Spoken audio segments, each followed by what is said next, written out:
नमस्कार, मैं अंकुर चपराना आप सभी का मेंटोर जी के प्लेटफॉर्म पर स्वागत करता हूं। आशा करता हूं आप सब अच्छे होंगे, पढ़ाई आपकी सही चल रही होगी। तो आज की हमारी इस पॉलिटी की क्लास में हम आ पहुँचे हैं अपने भाग 5 में।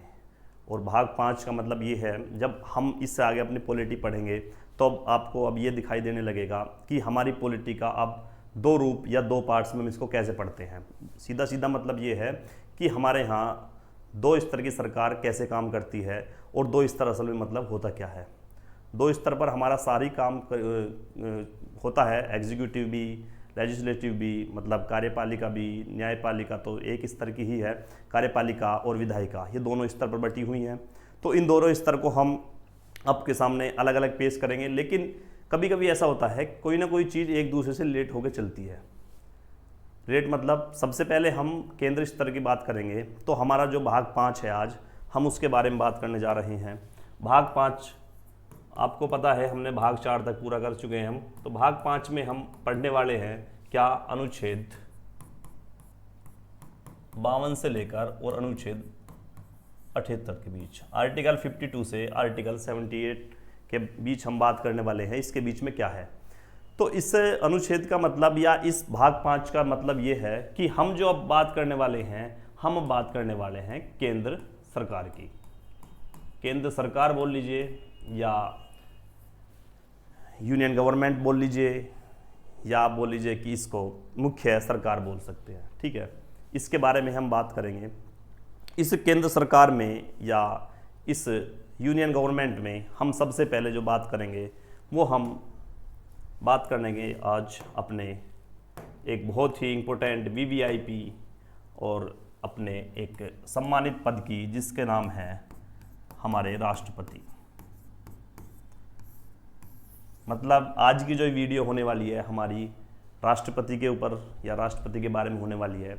तो पॉलिटी का सार बोल लीजिए या पॉलिटी का जो बिल्कुल सबसे मजबूत व्यक्ति है या सबसे मजबूत पिलर है वो हमारा यूनियन गवर्नमेंट ही है। और उस यूनियन गवर्नमेंट में, उस केंद्र सरकार में सबसे इम्पोर्टेंट और सबसे मुख्य आदमी, सबसे पावरफुल आदमी कौन, वो है हमारे राष्ट्रपति जी। तो हम इस क्लास को लेके चलते हैं और ये क्लास जब तक होगी, इस क्लास में आपको संपूर्ण जानकारी राष्ट्रपति जी के बारे में बताई जाएगी। और जैसे मैंने अभी वीडियो के स्टार्टिंग में बताया कि हम अब दो स्तर पर सरकार पढ़ेंगे। जैसे हम केंद्र लेवल की बात करते हैं तो केंद्र लेवल पर हम अपने बात करने वाले हैं राष्ट्रपति की। तो ऐसे ही हमारे राज्य स्तर पर इसी स्तर का जो आदमी होता है हम उसको बोलते हैं राज्यपाल। राज्यपाल तो दो स्तर मैं इसलिए बता रहा हूँ आपको कि कहीं ना कहीं ये एक दूसरे से कोरिलेट भी करते हैं। थोड़ा बहुत ही इनमें आपस में कोई ना कोई फर्क इनकी शक्तियों को लेकर या कार्य को लेकर होता है, लेकिन मैक्सिमम इनमें वैरायटीज़ या मैक्सिमम जो इनका कार्य है वो सेम होता है, इनकी पावर सेम होती है। जैसे हमारी केंद्र लेवल पर राष्ट्रपति के काम होता है, राष्ट्रपति की शक्तियाँ होती हैं सारी, ऐसी हमारी राज्य लेवल पर हमारी राज्यपाल की शक्तियाँ या विधायक वो कार्य इसके होते हैं। हम इसी के बारे में बात करेंगे। दूसरा, ये तो हमारे हो गए हैं हमारी कार्यपालिका या आप बोल लीजिए लेजिस्लेटिव। ठीक है, अब हम बात करने वाले हैं कि इसकी राष्ट्रपति जी की जो आगे आने वाली जो हम एक अनुच्छेद के बारे में बात करेंगे। जैसे मुख्य अनुच्छेद राष्ट्रपति के बारे में आर्टिकल 52 से लेकर आर्टिकल 61 के बारे में है। आर्टिकल 52 से लेकर आर्टिकल 61 तक हम सिर्फ और सिर्फ राष्ट्रपति जी के ही बारे में बात करने वाले हैं। राष्ट्रपति का कार्यकाल, राष्ट्रपति की शक्तियाँ, इनकी एलिजिबिलिटी, क्वालिफिकेशन क्या है, इनका इलेक्शन का क्या मोड है, कैसे इनका इलेक्शन होता है। कोई इलेक्शन तो इतना कन्फ्यूजिंग चीज़ है बहुत ज़्यादा। इनकी जो शक्तियाँ हैं, इनकी जो क्षमादान की शक्तियाँ हैं, मतलब कुल मिला के बात ये है कि आज ये इस क्लास से आप इतना कुछ सीख के जाएंगे कि राष्ट्रपति से आने वाला सवाल आपका कभी भी गलत नहीं होने वाला है। एक सिंपल और सरल भाषा में मैं आपको बताने जा रहा हूँ, और कुछ पॉइंट ऐसे हैं जो आपने अभी तक नहीं जाने या नहीं पढ़े होंगे, ये मेरी गारंटी है। चाहे आपने कोई सी भी किताब का आप नाम लेकर बोल दीजिए मेरे से, आपने वो पॉइंट नहीं पढ़े हैं। और अगर नहीं पढ़े हैं तो इसका मतलब क्या है कि उस भाषा में जो किताबी भाषाएं होती है और हमारी जो अपनी लोकल लैंग्वेज होती है, उसमें सिर्फ यही फ़र्क होता है कि हम अपनी ऑफिशियल लैंग्वेज या अपनी जो हमारी बोलती हुई भाषा या आप बोल लीजिए कि हमारी लोकल जो भाषा है, हम उसके पीछे का बैकग्राउंड जानते हैं।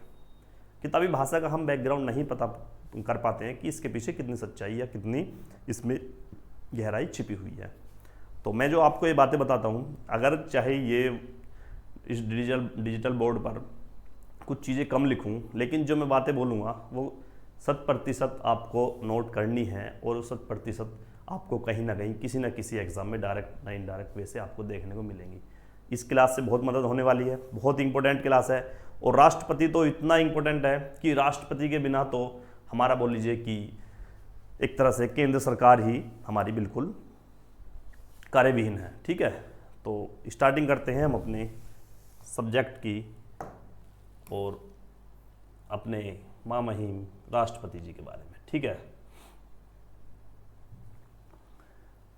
आइए सबसे पहले हम पढ़ने वाले हैं क्या, सबसे पहले हम पढ़ेंगे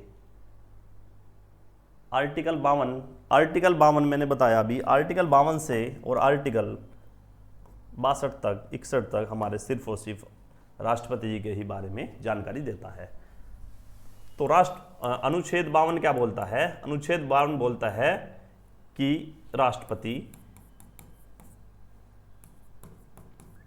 का पद, राष्ट्रपति का पद। ठीक है, ये मैंने शायद आगे लिखा हुआ है, मैं आगे आपको आर्टिकल एक बार पहले दिखाई देता हूँ कि आर्टिकल सारे इसके बारे में क्या है। एक बार आप सारे बच्चे इस चीज़ को नोट कर लेना, और इसकी काफ़ी ट्रिक भी है, मैं ट्रिक भी बता दूंगा इसको कैसे याद करते हैं, कैसे मैंने याद किया है। लेकिन अगर एक आप पेन कॉपी लेके बैठे हैं तो इसको प्लीज़ एक बार नोट कर लीजिए, इसी क्रम में कर लीजिए, इस क्रम में मैंने लिखा है। ये सारे अनुच्छेद महत्वपूर्ण अनुच्छेद हैं राष्ट्रपति के बारे में। अगर आपसे सिंपल क्वेश्चन वो एग्जामिनर पूछता है राष्ट्रपति के बारे में, तो सबसे ज़्यादा उम्मीद है कि यहीं से वो क्वेश्चन बनाता है।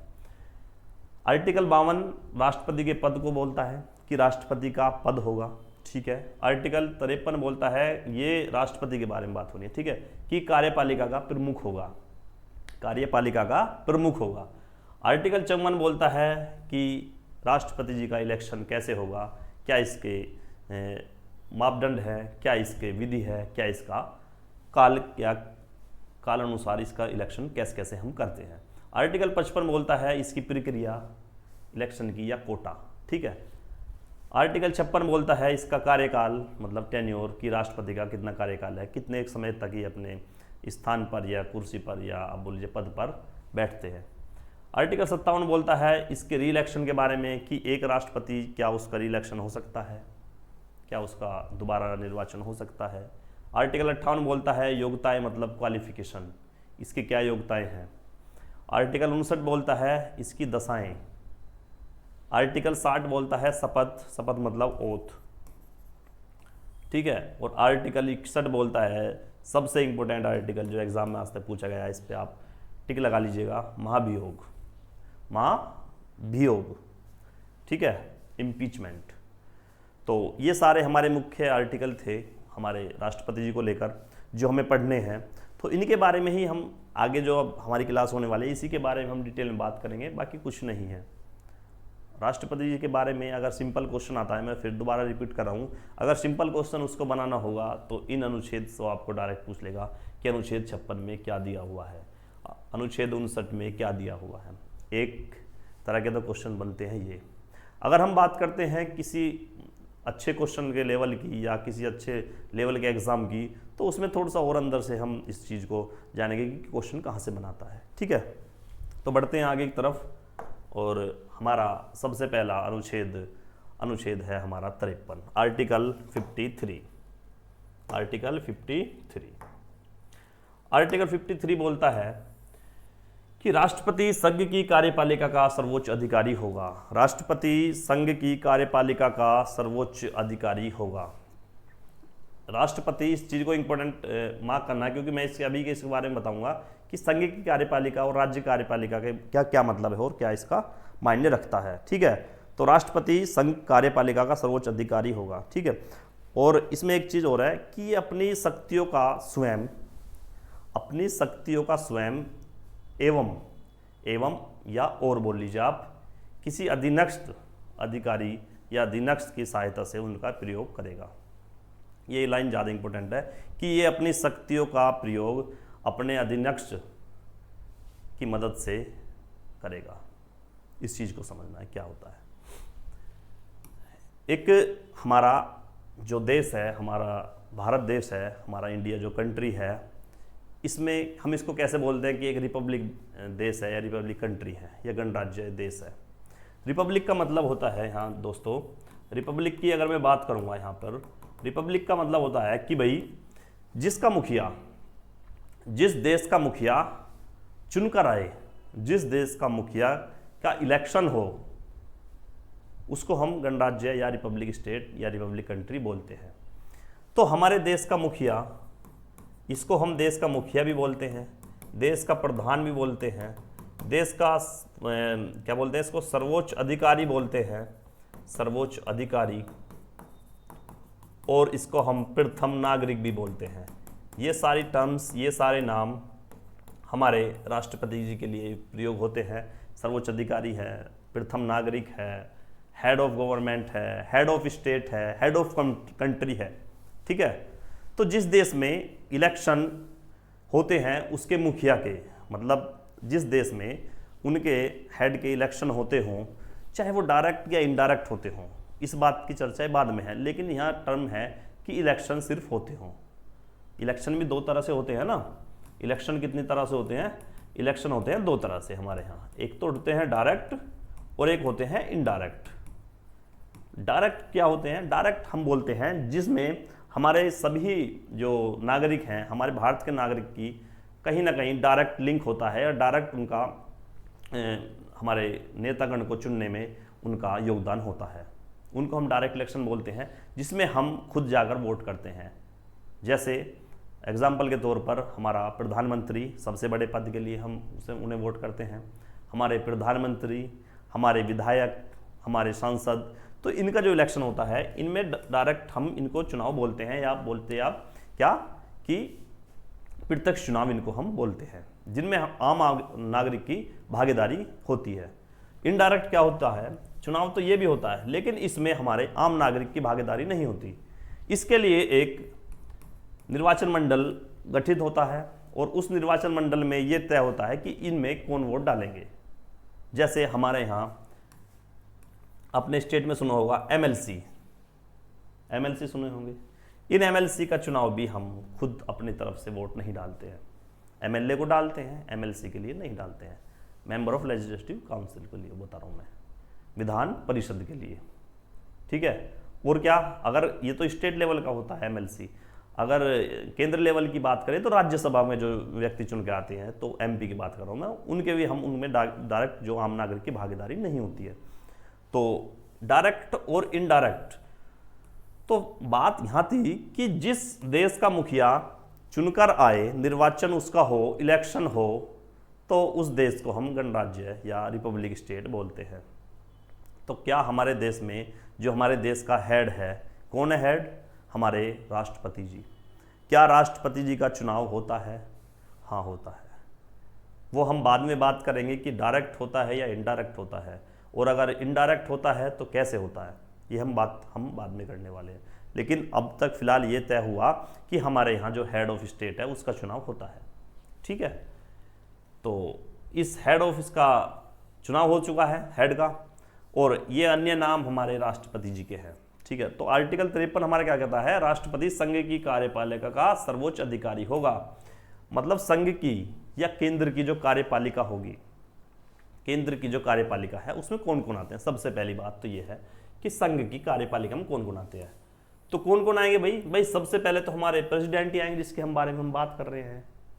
प्रेसिडेंट आएंगे, वाइस प्रेसिडेंट आएंगे, मंत्री परिषद आएगा, और हमारे प्रधानमंत्री जी आएंगे, और क्या आएंगे? और हमारे आएंगे अटॉर्नी जनरल।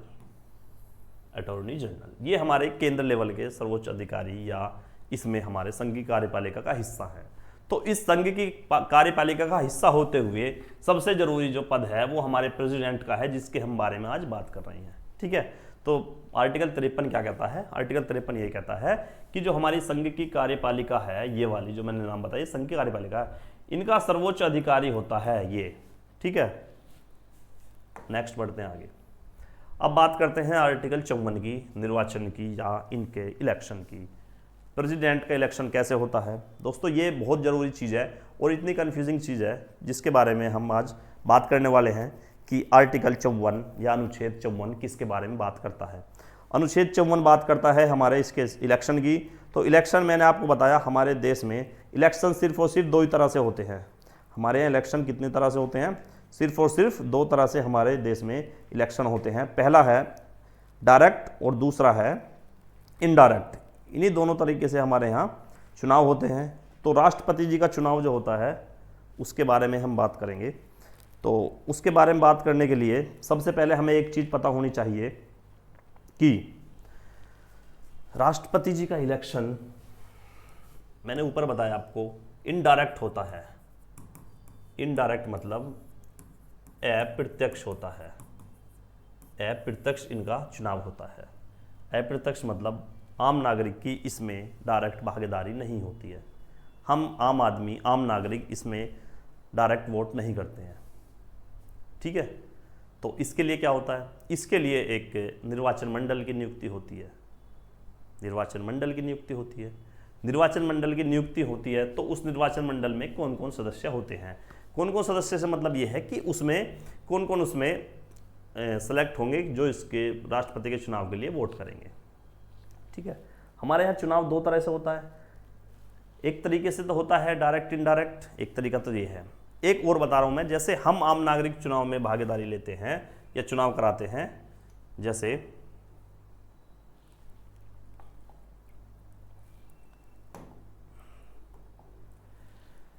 हम जब वोट करते हैं, हम वोट करते हैं first past the post, first past the post.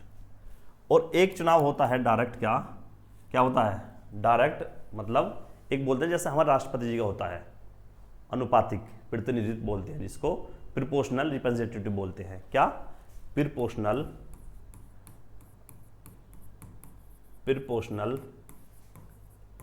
Representative, अनुपातिक प्रतिनिधित्व। अनुपातिक प्रतिनिधित्व जैसे रेशो प्रोपोर्शन पढ़ते हैं ना, वही वाला प्रोपोर्शनल है, अनुपातिक बोलते हैं जिसको। अनुपातिक प्रतिनिधित्व। ये first pass the post system क्या है? First pass the post system ये है कि हमारे सामने जैसे हम आजकल वोट करते हैं लोकसभा में, हमने अभी वोट करी है तरोताजा, कि हम जब वोट करते हैं तो हमारे सामने चाहे 5 कैंडिडेट हों, चाहे 6 हों या 20 हों, कितने भी हों, हम सिर्फ एक को वोट करते हैं। किसको वोट करते हैं? एक को। और वो एक ही वोट हमारी गिनी जाती है और एक के लिए ही हमेशा वो गिनी जाएगी। तो उस वोट सिस्टम को हम बोलते हैं first pass the post system. First past the post system. ठीक है। मतलब वरीयता हम सिर्फ और सिर्फ एक आदमी को देते हैं तो एक बार ही हमारी वोट की वहाँ गिनती होती है, एक बार ही हमारी वोट के वहाँ मूल्य होता है। लेकिन यहाँ क्या है? राष्ट्रपति जी के चुनाव में यहाँ होता है प्रोपोर्शनल रिप्रेजेंटेटिव। Proportional representative. सबसे पहली बात, हमारा जो इनका इलेक्शन होता है वो प्रत्येक 5 साल में होता है। प्रत्येक 5 साल में होता है। तो इसमें हम दो बातें पढ़ने वाले हैं इस चीज़ में कि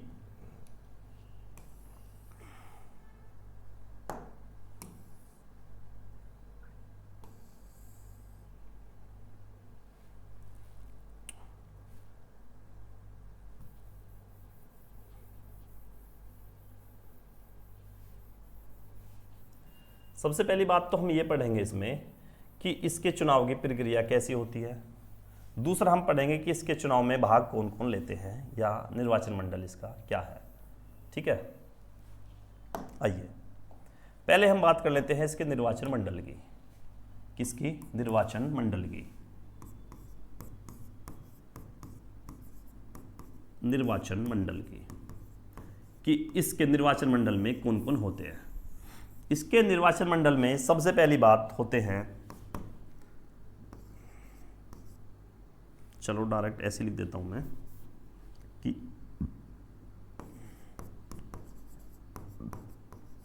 लोकसभा व राज्यसभा के सभी, गौर देना इस पर, निर्वाचित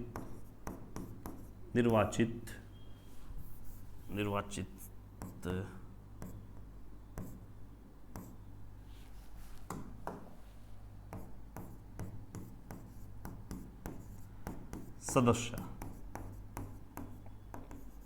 आपने पहले कभी पढ़ा होगा कि हमारे यहाँ लोकसभा और राज्यसभा में दो तरह से लोगों का या एमपीज का जो है चुनाव होता है, या बोल लीजिए निर्वाचन होता है। जैसे एक हमारे यहाँ लोकसभा की 545 सीटों में 543 सीटों में प्लस दो और है। दो ये क्या है कि इसको हम राष्ट्रपति जी के लिए छोड़ते हैं कि राष्ट्रपति की शक्ति है कि ये दो लोगों को मनोनीत करेगा, और ये क्या होगा, इनका 543 का चुनाव होगा, ये चुनकर आएंगे। तो ये सिर्फ 543 की ही बात कर रहा है लोकसभा में, क्या निर्वाचित सदस्य मतलब जो चुनकर आए हैं, ये मनोनीत सदस्य की बात नहीं कर रहा। ये चीज़ आपको यहाँ नोट करनी है। दोबारा मैं बोल देता हूँ कि लोकसभा व राज्यसभा के सभी निर्वाचित सदस्य ये वोट देंगे इनके चुनाव में। दूसरा,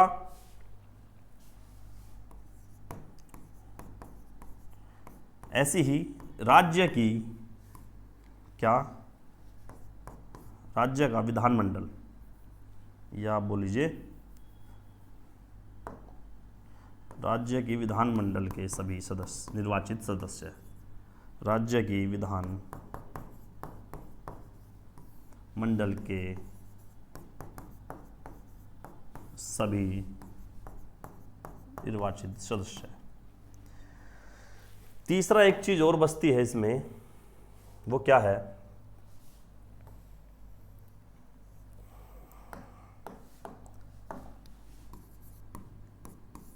दो केंद्र शासित प्रदेश हैं, दिल्ली और प्लस पुदुचेरी की विधान मंडल के सभी सदस्य। इतने लोग हमारे राष्ट्रपति जी के चुनाव में भागीदारी होंगे या लेंगे या अपना वोट देंगे। कौन कौन, लोकसभा व राज्यसभा के सभी निर्वाचित सदस्य। इसमें एक चीज़ आपको याद रखनी है कि यहाँ बात मनोनीत की नहीं हो रही है, बिल्कुल भी मनोनीत की बात नहीं हो रही है, क्योंकि दो सदस्य तो राष्ट्रपति हमारे लोकसभा में मनोनीत करते हैं और 12 सदस्य हमारे ये राज्यसभा में मनोनीत करते हैं, जो एंग्लो इंडियन होते हैं, या इसकी हम बात करें तो अपने फील्ड में जो अपने आप में महारत हासिल करे होते हैं, ये उनके बारे में बात करता है। मनोनीत इनकी जो शक्तियाँ हैं वो राष्ट्रपति जी को दी गई हैं। तो ये सदस्य इसके चुनाव में भाग नहीं लेते हैं। सीधा सीधा मतलब ये है कि भाई जब इन्होंने राष्ट्रपति ने डायरेक्ट चुनकर भेजा है तो ये तो राष्ट्रपति जी को ही वोट करेंगे ना। अगर हम सोचें कि ये इनके अपोजिशन में वोट क्यों करेंगे जब इन्हें राष्ट्रपति ही चुनना है, तो ये इनके निर्वाचन इसमें वोट में जो है इलेक्शन में भाग नहीं लेते हैं। लोकसभा व राज्यसभा के सभी निर्वाचित सदस्य इसमें भाग लेते हैं। ऐसी ही राज्य की विधानमंडल की हम बात करते हैं। हमारे यहाँ 28 राज्य हैं, उनकी विधानमंडल की बात करते हैं। जैसे उनकी विधानसभा या विधान परिषद होते हैं, सब उसमें तो विधान परिषद नहीं होती, लेकिन जहाँ भी होती है उनके सभी ही निर्वाचित सदस्य इनके इसमें भाग लेते हैं। और तीसरा हमारा पॉइंट बचा कि दिल्ली और पुदुचेरी की विधानसभाओं के निर्वाचित सदस्य। ये हमारा अगर क्वेश्चन आए, कभी एक बार क्वेश्चन आया था, ये कब जुड़ा है, ये हमारा 70वां जो संविधान संशोधन हुआ है, संविधान संशोधन, ये हमारी चीज उससे जुड़ी है। क्योंकि 69वां संविधान संशोधन जो हुआ था, 69वां संविधान संशोधन 1991 में, उसमें तो उससे पहले तो दिल्ली के पास विधानसभा ही मतलब में विधानमंडल ही नहीं था। ये विधानसभा की जो आई है दिल्ली के पास, ये 1991 में आई है, जो कि हमारा 69वां संविधान संशोधन हुआ है।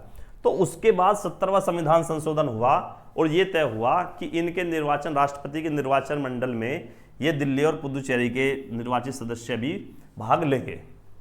ये तय हुआ हमारे कब, 70वां संविधान संशोधन हुआ था हमारा, उससे ये तय हुआ, जो 1992 में हुआ था। क्योंकि 1991 में तो दिल्ली को विधानसभा ही मिली थी, उससे पहले तो ये भाग ही क्या लेते, ठीक है। तो ये हमारी चीज़ें हैं हमारे, जो इसमें निर्वाचन मंडल में हमारे ये भाग लेते हैं। समझ में आया क्या चीज़ें हैं। अब हम बात करने वाले हैं दूसरी, कि इनका चुनाव होता कैसे है, ठीक है। इनका चुनाव कैसे होता है उसको इस पेज पर पढ़ेंगे हम। कौन से पर, इस पर।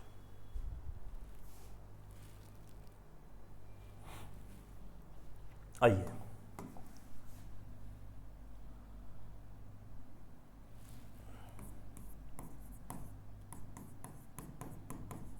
प्रोपोर्शनल रिप्रेजेंटेटिव या अनुपातिक प्रतिनिधित्व, अनुपातिक प्रतिनिधित्व।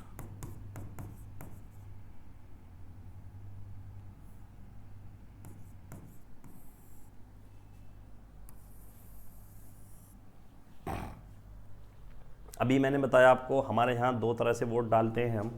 एक फर्स्ट पास द पोस्ट होती है, एक क्या होती है, फर्स्ट पास द पोस्ट होती है, और दूसरा होती है हमारी अनुपातिक प्रतिनिधित्व।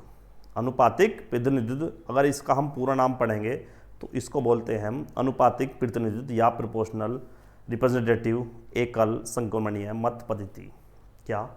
एकल संक्रमणीय मत पद्धति, एकल संक्रमणीय मत पद्धति। सबसे ज़रूरी है इसके बारे में समझना। और दूसरा मैंने क्या बताया था, जो हम जिसके बारे में हम वोट करते हैं जानते हैं, first pass the post system. इसका तो सीधा फंडा है कि कितने भी हमारे सदस्य खड़े हों, कैंडिडेट खड़े हों, हम सिर्फ और सिर्फ वोट एक को देते हैं और हमारी वोट एक को ही जाती है। अगर हम दो को देते हैं वोट, या दो को हम वोट गलती से भी लगा देते हैं, तो वो इनवैलिड हो जाती है, अवैध हो जाती है। लेकिन जो हमारे राष्ट्रपति का चुनाव है, वो हमारी उस चुनाव का जो पद्धति है, इसको हम प्रोपोर्शनल रिप्रेजेंटेटिव बोलते हैं या पीआर बोलते हैं, जिसका काम है, जिसको हम अनुपातिक प्रतिनिधित्व एकल संक्रमणीय मत पद्धति के नाम से भी जानते हैं। इस पद्धति को हमें समझना है कि इस पद्धति में आखिरकार क्या है और कैसे हमारे राष्ट्रपति जी का चुनाव होता है। देखिए, बड़ी गौर से सुनना। मैंने अभी बताया आपको कि राष्ट्रपति के चुनाव में भाग कौन कौन लेते हैं। एक तो राज्यसभा और लोकसभा के निर्वाचित सदस्य, मनोनीत नहीं, इस बात को ध्यान रखना है।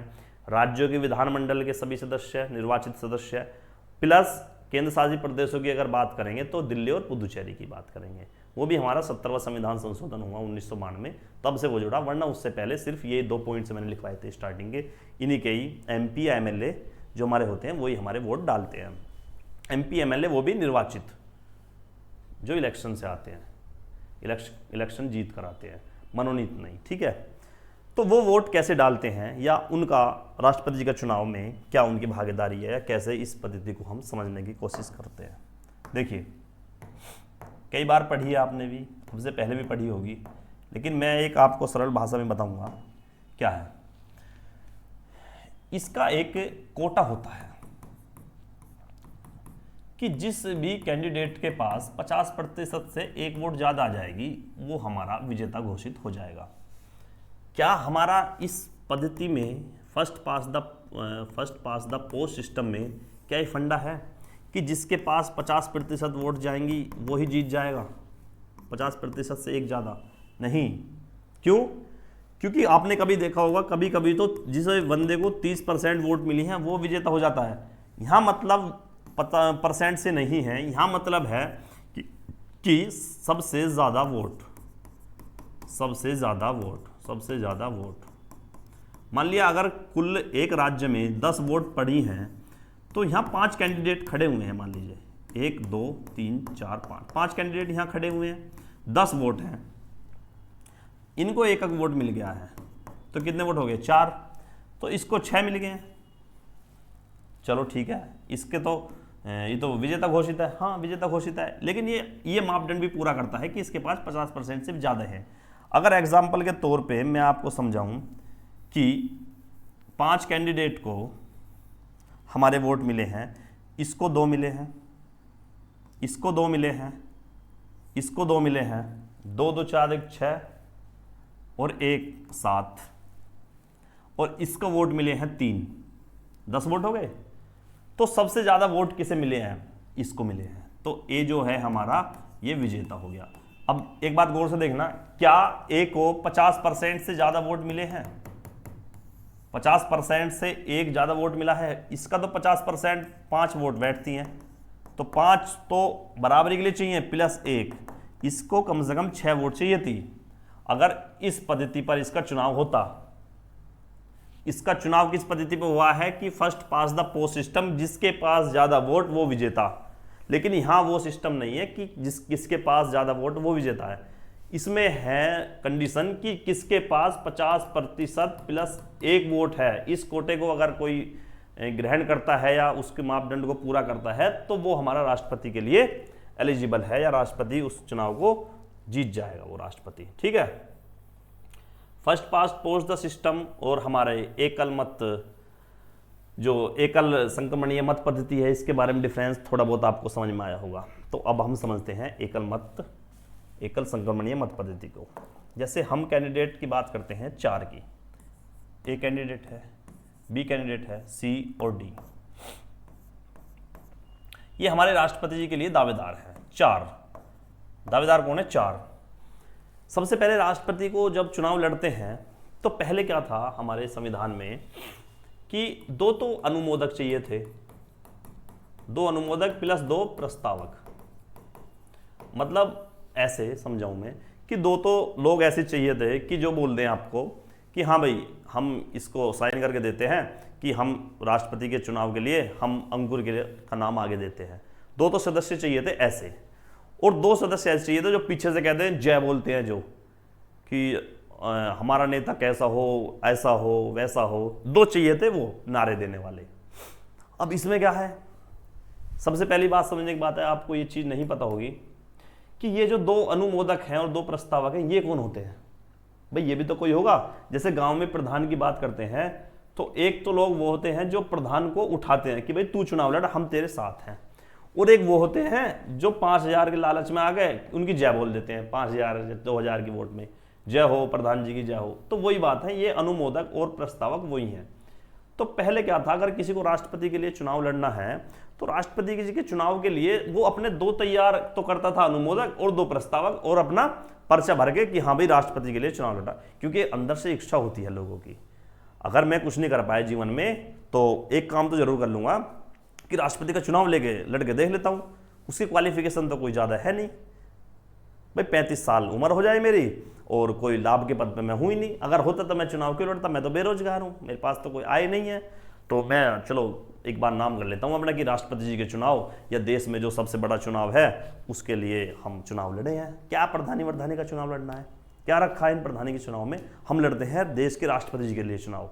तो देश के राष्ट्रपति जी के चुनाव को लड़ने के लिए हमें सिर्फ 4 लोगों की जरूरत थी, और वो 4 लोग हमारे कहाँ से आते थे? जो मैंने अभी बताया ना कि इनकी विधानमंडल में जो लोग हैं वो कितने हैं, कौन कौन है, वो मैंने अभी बताया आपको। एक तो हमारी जो केंद्र की जो विधानमंडल है वो, राज्य का विधानमंडल है वो, और जो केंद्र शासित प्रदेश दिल्ली और पुदुचेरी है उनका विधानमंडल निर्वाचित सदस्य हैं। उनमें से 2 लोग होने चाहिए अनुमोदक और 2 प्रस्तावक। इनमें से जो मैंने 3 कंडीशन बताई थी, एक तो राज्यसभा लोकसभा के सदस्य है, एक हमारे विधानसभा या विधान परिषद के सदस्य है, और एक दिल्ली और पुदुचेरी के जो हमारे सेलेक्टेड या इलेक्टेड जो हमारे कैंडिडेट आते हैं उनमें से। तो इसमें तो काफ़ी मसला हो गया यार। ऐसे तो काफ़ी ज़्यादा दिक्कत हो जाएगी, और दिक्कत इतनी हो जाएगी कि हर कोई आदमी आएगा चुनाव लड़ लेगा। और हुआ भी ऐसी, 50 लोग चुनाव लड़ रहे हैं, 60 लोग चुनाव लड़ रहे हैं, तो एक मजाक के तौर पर ये हमारे यहाँ चुनाव में ले लिया गया, जो कि गलत था। फिर इसको बढ़ाकर हमारे संशोधन हुआ, इसको बढ़ाकर 10 हुआ, फिर 20 हुआ, ऐसे करते करते अब जो फिलहाल की कंडीशन है, अब हमारे राष्ट्रपति जी के चुनाव के लिए जो आगे नाम आएगा उसके लिए 50 तो हमारे अनुमोदक होने चाहिए और 50 ही हमारे क्या प्रस्तावक होने चाहिए। 50 अनुमोदक और 50 प्रस्तावक। 50 तो लोग वो जो साइन करके दे कि ये राष्ट्रपति हमारा, हम इसको इस राष्ट्रपति चुनाव के लिए नाम आगे कर रहे हैं। 50 लोगों के तो वो साइन चाहिए, और 50 लोग वे चाहिए जो पीछे से जय बोलते हो। ठीक है, सबसे बड़ी बात और सबसे इंपॉर्टेंट बात ये 50 अनुमोदक और 50 प्रस्तावक। एक बात पूरी। अब बात करते हैं हम इस पद्धति के बारे में कि ये पद्धति है क्या या कैसे इनका चुनाव होता है। ठीक है, आइए देखिए, 4 कैंडिडेट हैं हमारे यहाँ मैदान में। इन चारों कैंडिडेट को चुनाव लड़ना है, और चारों कैंडिडेट को चुनाव लड़ने के लिए जो वोट होती हैं वो भाई इनडायरेक्ट बोलते हैं उनको, इनडायरेक्ट चुनाव होते हैं, और छिपा के होती है, हिडन वोटिंग होती है, दिखा के नहीं होती है।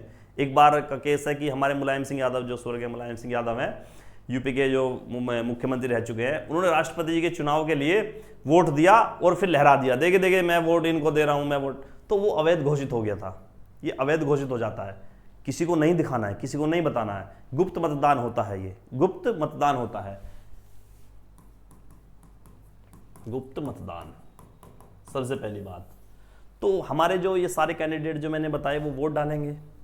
तो वोट क्या डालते हैं, जितने भी हमारे सदस्य मैदान में हैं, 4 सदस्य मैदान में हैं, तो वो चारों को वरीयता देंगे। उनको वरीयता देने का क्रम, उन्हें ये पता है कि हमें सबसे अच्छा जो आदमी लग रहा है, मान लिया सबसे पहले उनमें जो मैंने भी बताया विधान, उनका जो निर्वाचन मंडल है उसमें से एक सदस्य आया, मान लिया बीजेपी के कोई सांसद आया, उस सांसद को वोट देनी है, 4 प्रेसिडेंट के पद पर खड़े हैं। वो क्या काम करेगा, वो अपनी चॉइस से सबसे पहले देगा, मान लिया ये नाम है यहाँ रमेश, मुकेश, दिनेश और सुकेश, ये हमारे 4 नाम है राष्ट्रपति जी के चुनाव के लिए। तो ये क्या देखेगा हमारा जो सांसद है कि यार मुझे सबसे अच्छा जो ये लगता है या मेरे सबसे अच्छे संबंध है वो रमेश से है, तो सबसे पहले वरीयता वो रमेश को देगा। तो सबसे पहले उसके वरीयता रमेश को गई, ठीक है।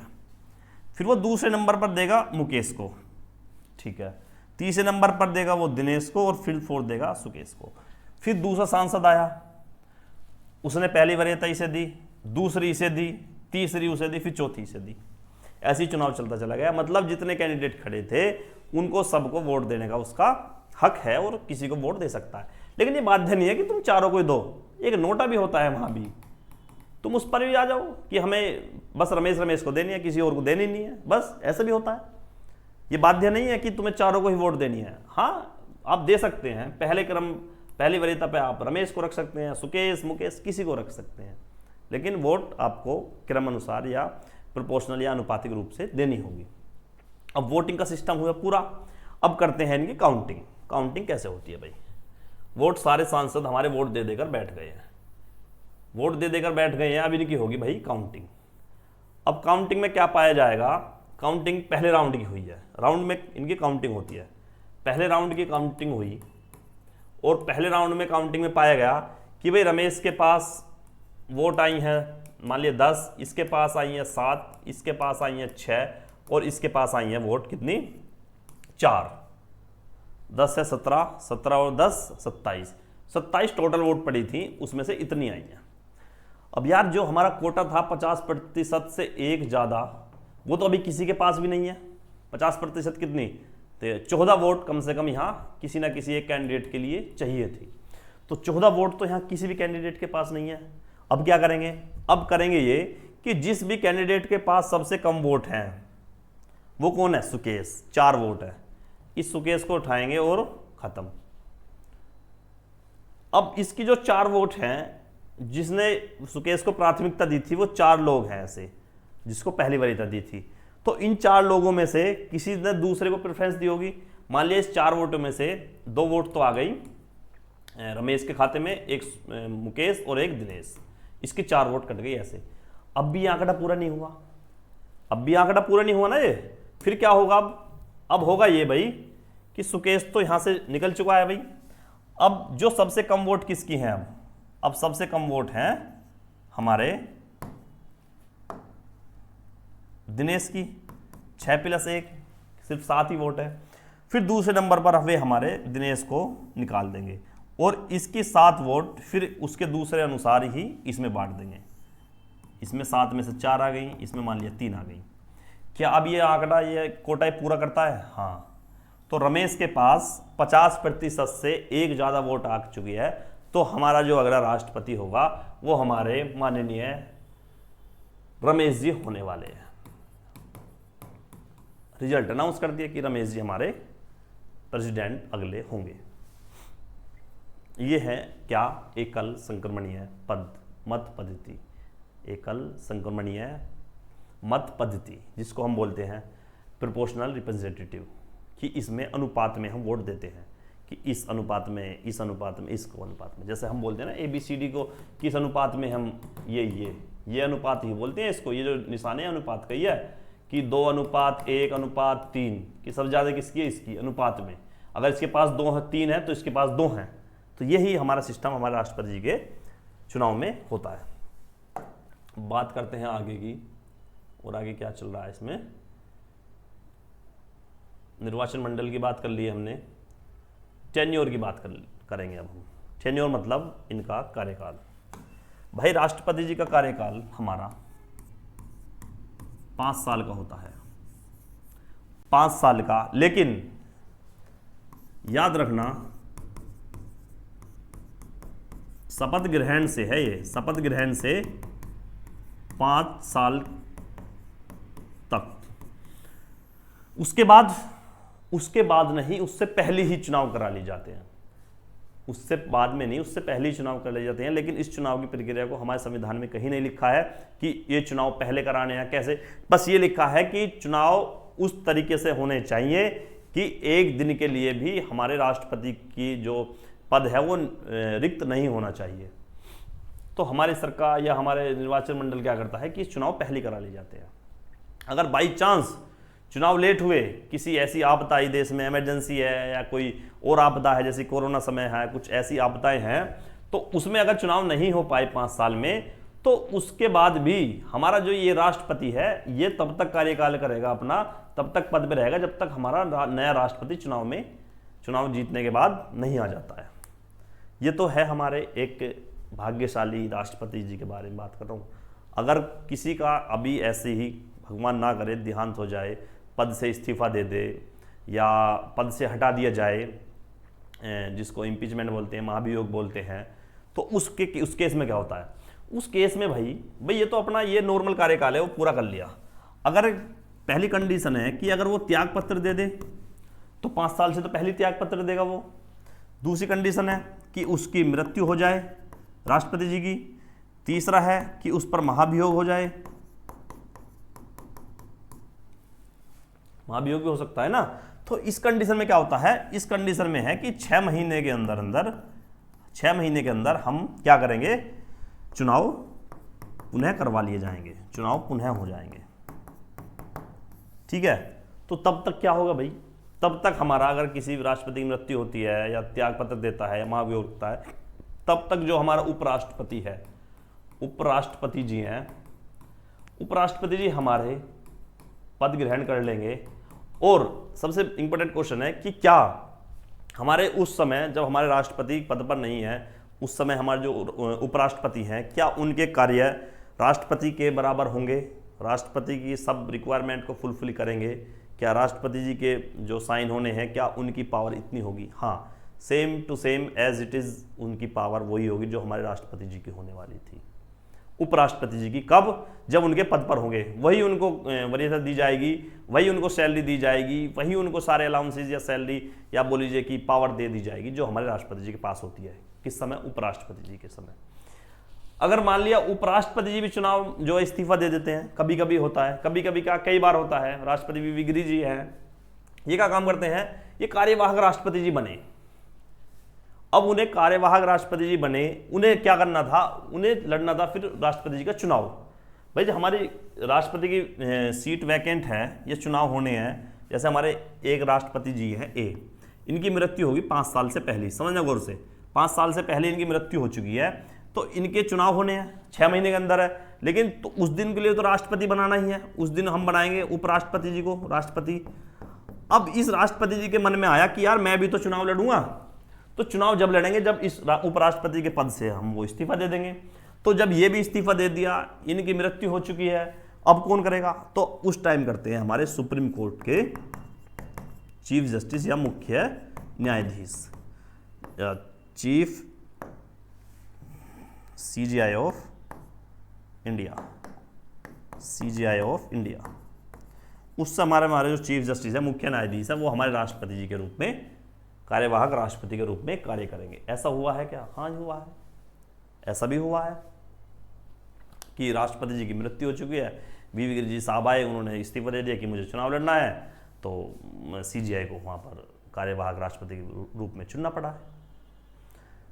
तो कार्यकाल तो ये रहा क्या? 5 साल का है, लिखित रूप में 5 साल का है। अगर उससे पहले ही चुनाव करके हम किसी नए राष्ट्रपति की नियुक्ति कर लेते हैं तो बहुत अच्छा है, लेकिन कभी ऐसी मौत आ जाए या ऐसी कोई घटना हो जाए जिससे चुनाव नहीं हो पाया है, तो उस समय हमारे कार्यवाहक जो राष्ट्रपति बनेंगे वो हमारे उपराष्ट्रपति जी बनने वाले हैं। ठीक है, ये थी हमारी राष्ट्रपति जी के टेन्योर की बात। अब हम बात करते हैं इनकी क्वालिफिकेशन की। राष्ट्रपति जी की क्या क्वालिफिकेशन है, आप भी सुन लीजिए। हो सकता है आपको भी कभी चुनाव लड़ना पड़े राष्ट्रपति का, तो आप भी इस चीज़ को नोट कर लो कि क्या क्या क्वालिफिकेशन हमारी हैं राष्ट्रपति को चुनाव लड़ने के लिए। तो सबसे पहली योग्यता ये है भाई, उम्र की बात करें हम, एज, तो एज इसमें चाहिए भाई 35 साल। 35 साल, हाँ 35 साल चाहिए। ये सिर्फ लिखने की है। 55 साल से कोई कम का राष्ट्रपति ही नहीं बना। 55 साल से पहले कोई राष्ट्रपति नहीं बना है।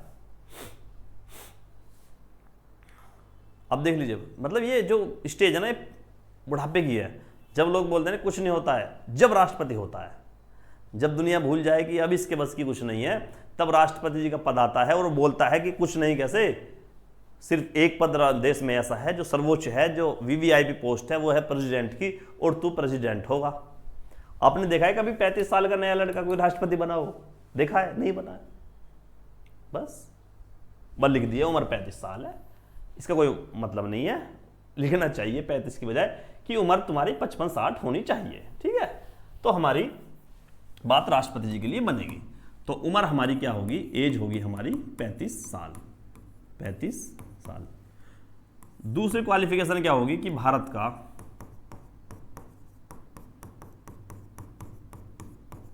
नागरिक होना चाहिए। अब इस चीज को तो आपने बहुत पढ़ा है, क्या आप मुझे बता दो, भारत का नागरिक होना चाहिए, या मैं इसको बोल दूं कि भारत में ही जन्म हुआ हो वो व्यक्ति होना चाहिए, या किसी ने बाहर से भी आकर, किसी ने अगर हमारे यहाँ की नागरिकता ले ली हो तो भी वो चुनाव लड़ सकता है। दो चीजें बोल रहा हूं। भारत का नागरिक तो वो भी है जिसने बाहर से आके जो हमारी नागरिकता ग्रहण करी है, नागरिकता ग्रहण करी है, नागरिक तो वो भी है। और एक हमारे यहाँ जन्म से ही नागरिक है, जन्म से नागरिक है। तो ये किस बारे में बात कर रहा है, आप मुझे बता दीजिए। आपने पढ़ा भी है, कई बार हमने पढ़ा है, एग्जाम में भी आए क्वेश्चन। क्या ये चीजें वो हैं कि हमारे राष्ट्रपति जी के लिए नागरिक हो बस, चाहे वो विदेश का आगे हमारे यहाँ नागरिकता ग्रहण कर लियो, यूएसए से कोई आया उसने नागरिकता ग्रहण कर लियो तो वो भी राष्ट्रपति चुनाव लड़ सकता है, या जिस व्यक्ति का जन्म ही भारत में हुआ हो वही चुनाव लड़ेगा? इसका आंसर है कि सिर्फ और सिर्फ वो भारत का नागरिक होना चाहिए बस। उससे पहले तुम USA, Canada, America, Pakistan, Bangladesh का नहीं होना चाहिए, अफगानिस्तान, इनका नहीं। ये ब्लॉक देश हैं, ये रेड लाइट है, अलर्ट है, इनसे तो कोई भी कुछ नहीं है। लेकिन दुश्मन देश नहीं होना चाहिए, लेकिन हाँ नागरिक होना चाहिए। सबसे पहली बात तो उन्हें नागरिकता मिलेगी नहीं। जो हमारे रेड अलर्ट पे हैं या हमारे दुश्मनी देश हैं, दुश्मन देश हैं, उनको नागरिकता हम देते ही नहीं है, तो उन्हें नागरिकता क्यों देंगे? लेकिन बाई चांस अगर पहले है तो उन्हें कोई चुनाव लड़ने की अनुमति नहीं है। ये अनुमति उसको है कि कोई ऐसा देश, कोई मित्र देश होता है या मित्र जो कंट्री होती है, फ्रेंड कंट्री होती है, उसके नागरिक जो हमारे यहाँ नागरिकता ग्रहण करते हैं तो वो हमारे यहाँ राष्ट्रपति का चुनाव लड़ सकते हैं। और अगर हम बात करें इसके प्रोपोर्शनल में यूएसए की, तो यूएसए में क्या है कि वहाँ के जो चुनाव लड़ने के लिए लाइन तो वहाँ भी है कि यूएसए का नागरिक होना चाहिए, लेकिन ब्रैकेट में एक चीज़ और है कि जन्म से वहाँ का नागरिक हो। अगर मेरा जन्म यूएसए में हुआ है तो ही मैं यूएसए का चुनाव राष्ट्रपति के लिए लड़ूंगा, वरना नहीं लड़ूंगा। समझ रहे हो? हमारे भारत में ऐसा नहीं है, हमारे तो सिर्फ हाँ चलो नागरिक हो, ठीक है। तीसरा है हमारा इसके लिए कि ये लोकसभा का सदस्य होने की अर्हता रखता हो। लोकसभा का सदस्य होने की अर्हता रखता हो, मतलब इसके पास वो एलिजिबिलिटी हो या वो चीज़ें हों जो एक लोकसभा के चुनाव लड़ने के लिए वो किसी सांसद या किसी नागरिक के पास हो। इसमें ये नहीं लिख रहा कि ये लोकसभा का सदस्य हो, ये नहीं है। ये लोकसभा का सदस्य हो या राज्यसभा का सदस्य हो, ये चीज़ें हमारी इंपॉर्टेंट है प्राइम मिनिस्टर के लिए, ये हमारे प्राइम मिनिस्टर जी के लिए हैं कि वो लोकसभा का सदस्य हो तो ही हमारे प्रधानमंत्री की जो बन सकते हैं, या राज्यसभा का कोई सदस्य हो तो ही चुनाव लड़ सकते हैं। इसमें सदस्य की बात नहीं करी है, इसमें बात करी है, सिर्फ पॉइंट पर ध्यान देना, लोकसभा सदस्य होने की आहर्ता रखता हो, बस उसमें इतना दमखम होना चाहिए कि जब भी तुम उसे लोकसभा के चुनाव में खड़ा करो वो जीत लेना चाहिए। बस उसमें वो क्वालिटी हो जो एक लोकसभा के सदस्य में होती हैं, जो एक एमपी में होती हैं, बस। दूसरा, नागरिक हो। पहला, उम्र 30 साल हो। चौथा क्या है, फर्जी वाली बात है, क्या, लाभ का पद, लाभ का पद ना हो, लाभ का पद ना हो। अब सुन लो भाई, लाभ का पद क्या होता है। लाभ का पद वो होता है किसी ऐसी संस्था, किसी ऐसी नौकरी में ना हो जिसमें हमारी 1% भी सरकार की भागीदारी हो, बस। अब देखो, सबसे बड़ी बात, राष्ट्रपति जो है वो हमारे इसका हिस्सा नहीं मान जाते हैं। राष्ट्रपति लाभ का पद नहीं है, राज्यपाल लाभ का पद नहीं है ना मजे की बात। लाभ का पद कौन है, पुलिस है। कोई संस्था जुड़ी हुई है तो उसमें तुम काम कर रहे हो तो लाभ के पद पर हो, तो वहां से इस्तीफा दे दो अगर हो तो, ठीक है। और अगर तुम राज्यपाल हो तो जरूरत नहीं, आप लाभ के पद में नहीं हो। ये बातें हैं। तो ये 4 चीजें हैं जो हमारी योग्यता या क्वालिफिकेशन करती हैं, हमारे अनुच्छेद 58 के अंदर आती हैं। अब नेक्स्ट बात करते हैं हम, क्या, राष्ट्रपति की शक्तियां। वाह, सबसे इंपॉर्टेंट और सबसे जरूरी चीजें ये हैं, राष्ट्रपति जी की शक्तियां। सबसे पहली है इसमें विधायी शक्तियां या लेजिस्लेटिव पावर, विधायी शक्तियां। विधायी शक्तियां में मैं अगर हमसे बात करूं तो विधायी शक्ति में सबसे पहले बात करता हूं मैं, क्या, कि एक हमारे यहाँ सेशन बोलते हैं, सत्र बोलते हैं, लोकसभा राज्यसभा, कि राष्ट्रपति के पास पावर है कि ये हमारे लोकसभा का मतलब सत्र को बुलाते भी हैं और उसका सत्रवासान भी करते हैं। मतलब सत्र को बुलाते भी यही हैं राष्ट्रपति जी और उनका सत्रवासान भी करते हैं। लेकिन क्वेश्चन ये है कि क्या जो हमारे ये सत्र होते हैं, क्या इनकी अध्यक्षता हमारे राष्ट्रपति जी करते हैं? क्या इनकी अध्यक्षता राष्ट्रपति जी करते हैं? बताइए आप। नहीं। बस बात यह है कि हम जब बात करेंगे अपनी विधायी शक्ति की तो सबसे पहले हम बात कर लेते हैं, चलो डिटेल में ही,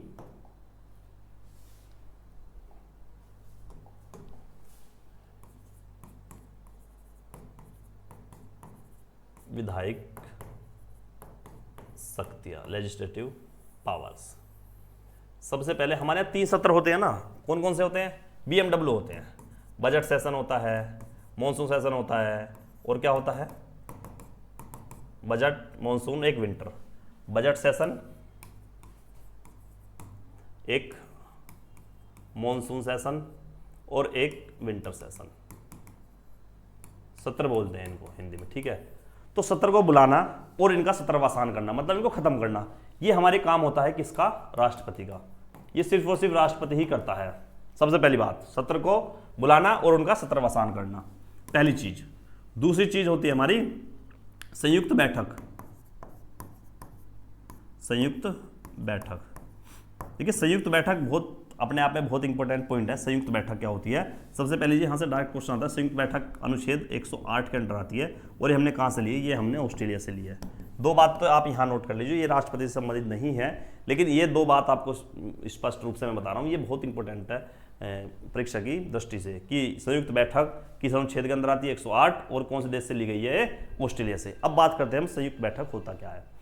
जब किसी चर्चा पर या जब किसी बिल पर किसी भी एक सदन में उसको वोटिंग उसको मिल जाए और वहाँ से पास हो जाए, लेकिन दूसरे सदन में उसकी रोक लग जाए, उसको बोलते हैं हम डेडलॉक।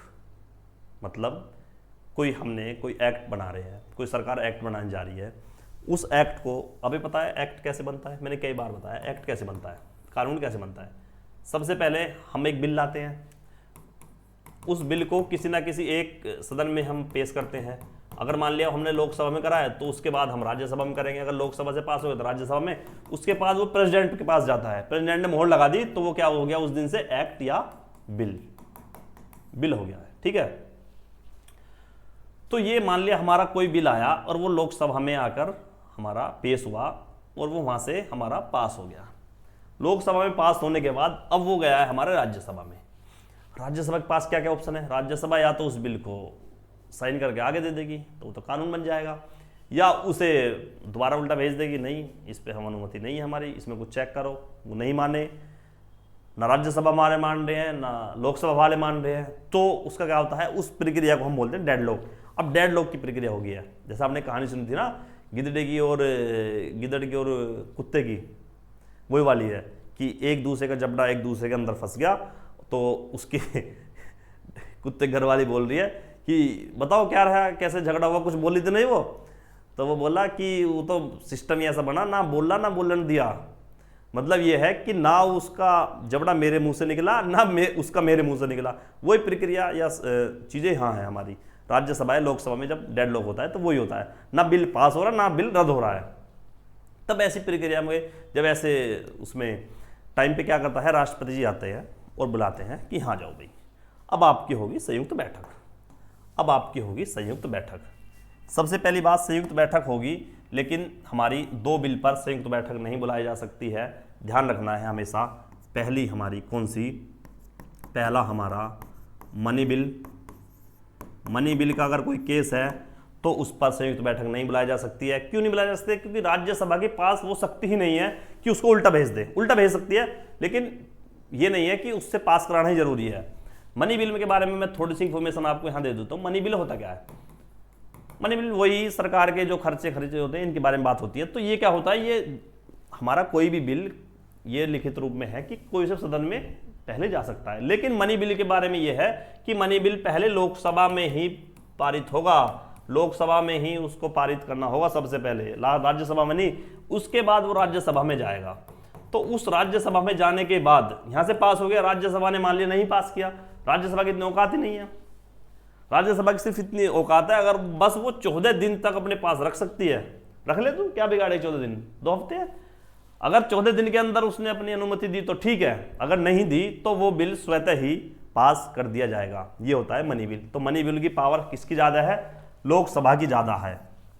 तो जब लोकसभा की पावर सारी ही इसके पास है, राज्यसभा को शक्ति नहीं, तो इसमें संयुक्त बैठक ही क्यों होगी भाई? जाहिर सी बात है, जब उसकी शक्ति नहीं है, अपने आप ही स्वतः ही पास हो जाएगा, तो राष्ट्रपति की जरूरत नहीं पड़ेगी इसे बुलाने के लिए। राष्ट्रपति को जरूरत जब पड़ती है जब दोनों सदन की पावर बराबर होती है और फिर आपस में अड़ जाते हैं कि नहीं ये मेरी पावर और ये मेरी पावर है, उनका कोई सोल्यूशन नहीं होता है जब राष्ट्रपति संयुक्त बैठक बुलाता है अनुच्छेद 108 के तहत, ठीक है। उसके बाद हम बात करने वाले हैं कि मनी बिल के बारे में। तो ये हो गया कि एक तो मनी बिल पर संयुक्त बैठक नहीं बुलाएगी, और एक अगर संविधान में संशोधन करना है, संविधान में संशोधन करना है, संविधान में संशोधन के समय भी कोई संयुक्त बैठक नहीं होती है। ये बातें आपको 2 याद रखनी है। तो हमारे ये क्या काम करेंगे, संयुक्त बैठक बुलाएंगे राष्ट्रपति जी, और संयुक्त बैठक में होता है कि राज्यसभा के भी लोग आते हैं, इधर से लोकसभा के भी लोग आते हैं, और बैठकर बिल पर चर्चाएं होती हैं, निष्कर्ष निकलता है, राष्ट्रपति साइन करते हैं, बिल की अनुमति दे दी जाती है और बिल बन के हमारा कानून बन जाता है। ये हमारी होती है संयुक्त बैठक। तो इस संयुक्त बैठक बुलाने की भी जो शक्ति है हमारी, वो किसकी है? वो हमारी राष्ट्रपति जी की है, ठीक है।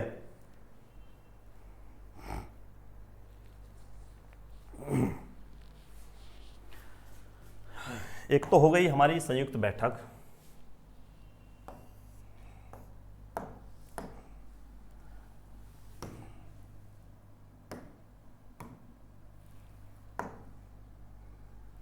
संयुक्त बैठक, और अब अगला है हमारा संयुक्त सत्र या जॉइंट सेशन।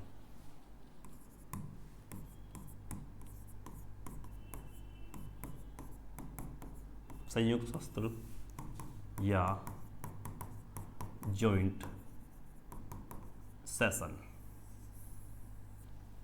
संयुक्त सत्र या जॉइंट सेशन। संयुक्त बैठक आपके समझ में आई? संयुक्त बैठक जो अनुच्छेद 108 के तहत होती है, तो ऐसे ही हमारा एक संयुक्त सत्र होता है या जॉइंट सेशन होता है। इस जॉइंट सेशन में क्या होता है कि ये हमारे अनुच्छेद 87 के तहत बुलाई जाती है, आर्टिकल 87। ये हमारा कौन बुलाता है? राष्ट्रपति। तो ये भी राष्ट्रपति की विधायी शक्ति में से एक है। क्या? पहले तो मैंने शक्ति गिनवाई थी आपको, विधायी शक्ति। में क्या है सबसे पहली शक्ति कि राष्ट्रपति जो है हमारे सत्र को सत्रवासान करते हैं और उसको बुलाते भी हैं। दूसरा क्या है कि वो संयुक्त बैठक को बुलाते हैं। तीसरा क्या है, वो संयुक्त सत्र को बुलाते हैं। ये संयुक्त सत्र को बुलाते हैं, लेकिन इसका जो क्या बोलते हैं कि इसकी अध्यक्षता जो करता है वो हमारा लोकसभा का अध्यक्ष करता है। आर्टिकल 87 के तहत होती है। इसमें क्या होता है, ये कब होता है, ये होता है, नोट करना, जब भी हमारी कोई नई लोकसभा का गठन होता है, नई लोकसभा का गठन, तो उस नई लोकसभा की जो प्रथम बैठक होगी उसको हमारे राष्ट्रपति जी बुलाते हैं। उसमें अपनी स्पीच से स्टार्ट करते हैं। सबसे पहली स्पीच उसमें राष्ट्रपति जी की होती है। उन्हें शपथ दिलाते हैं, उनको जो है बधाई देते हैं। तो सबसे पहले जो होती है हमारी नई, जो भी नई लोकसभा होगी हर प्रत्येक 5 साल में, उसकी जो पहली बैठक होगी। फिर क्या होता है, प्रत्येक वर्ष की पहली बैठक। फिर क्या होगा, जैसे अभी लोकसभा पहली गठित हुई है तो उसकी जो पहली बैठक थी हमारे राष्ट्रपति जो हैं फिलहाल में द्रौपदी मुर्मू जी, उन्होंने बुलाई थी, ये हो गई। अब अगली साल जो आएगी, अगली साल उसकी जो पहली बैठक होगी, ये 2024 में है। 2024 में नई लोकसभा गठित हुई है, उसकी हमारी अध्यक्षता या उसको बुलाने का हमारा राष्ट्रपति द्रौपदी मुर्मू जी ने किया है। अब जो 2025 में जो पहली बैठक होगी, मान लिया जनवरी में ही होगी, तो उसमें क्या होगा, इस बैठक को भी हमारे राष्ट्रपति जी बुलाएंगे और उसको हमारे प्रोसीड करेंगे। और उसमें क्या होता है, उसमें सिर्फ भाषण राष्ट्रपति जी देते हैं और जो हमारी सरकार के अचीवमेंट्स हैं उनको गिनवाते हैं कि इस सरकार ने ये कर दिया है, ये है, इसके आगे के टारगेट ये हैं। तो ये हमारा होता है जॉइंट सेशन या संयुक्त सत्र। ठीक है, 3 तो ये हो गए हैं।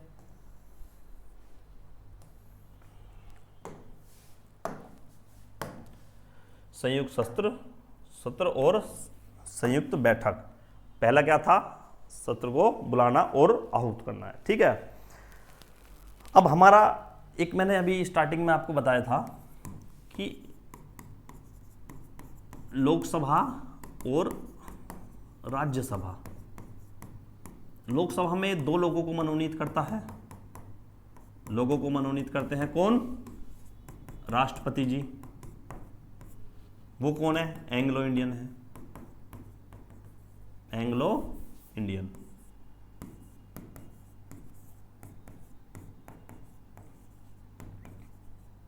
आंग्ल भारतीय हैं।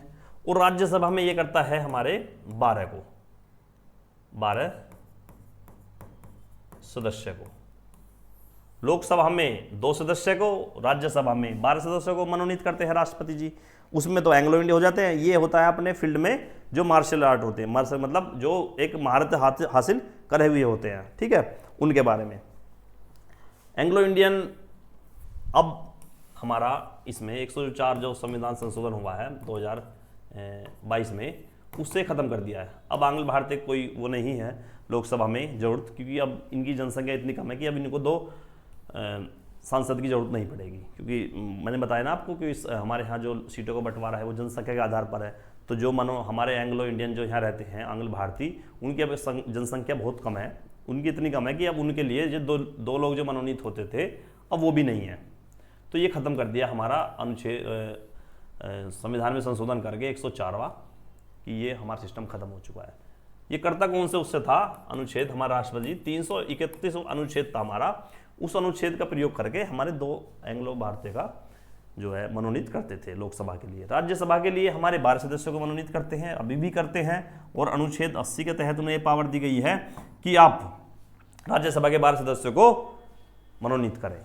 ठीक है, और सबसे लास्ट वाली जो इसकी विधायक शक्ति है, विधायक शक्ति या लेजिस्लेटिव जो इसकी पावर है, वो है हमारी अध्यादेश, अध्यादेश या ऑर्डिनेंस। आर्टिकल 123 के तहत ये अध्यादेश जारी कर देता है राष्ट्रपति जी। ठीक है, तो ये हमारी थी इनकी सारी विधायी शक्तियाँ। अब हम बात करेंगे इनकी न्यायिक शक्तियाँ की। कहाँ गई, आ जाइए। विधायी शक्तियाँ की हमारे यहाँ बात हो चुकी है फिलहाल। ठीक है, बात करते हैं अब जुडिशियल पावर की। जुडिशियल पावर में ही आपने सुना होगा क्षमादान ये अनुच्छेद बहुत इंपॉर्टेंट है, इसको आप प्लीज़ नोट कर लीजिए। अनुच्छेद 72 डायरेक्ट पूछा जाता है कि राष्ट्रपति को क्षमादान करने की शक्ति किस अनुच्छेद के तहत आती है, तो वह अनुच्छेद 72 के तहत आती है। और क्षमादान से रिलेटेड ये है कि अगर किसी आदमी को फांसी की भी सजा है ना, तो उसको हमारे सिर्फ और सिर्फ राष्ट्रपति जी ही उसको ख़त्म कर सकते हैं, और किसी के पास नहीं है। एक क्वेश्चन और आता है, ध्यान से सुनना, कि हमारा मार्शल लॉ होता है, जो आर्मी के जो कानून होते हैं, तो इनकी सजा क्या हमारा राष्ट्रपति माफ़ कर देता है? गौर से सुनना, ये पॉइंट नोट कर लेना। हाँ, इनकी सजा को भी राष्ट्रपति हमारा ख़त्म कर देता है। तो ये जुडिशियल जो पावर है, हमारी न्यायिक शक्ति है, ये औसतन हमारी जो बोल लीजिए 5 तरह की होती हैं, ठीक है। इसमें से एक क्षमादान की शक्ति भी होती है। कुछ पावर ऐसी हैं कि जिसमें कोई मान लिया आपको 20 साल की सज़ा है, उस 20 साल सज़ा के बदले आपको 10 साल की सज़ा, मतलब सज़ा में कमी कर दी। किसी में कारावास होता है, जैसे यहाँ कठिन कारावास होता है, एक सरल होता है। किसी की मान लीजिए आपको कारावास ऐसी है कि आपको पूरे दिन ये काम करना है, उसको कठिन को करके सरल में बदल देंगे। किसी की जो उसका कार्यकाल है, मतलब उसका जो टेन्योर है, उसको कम कर देंगे, 20 की जगह 10 कर देंगे।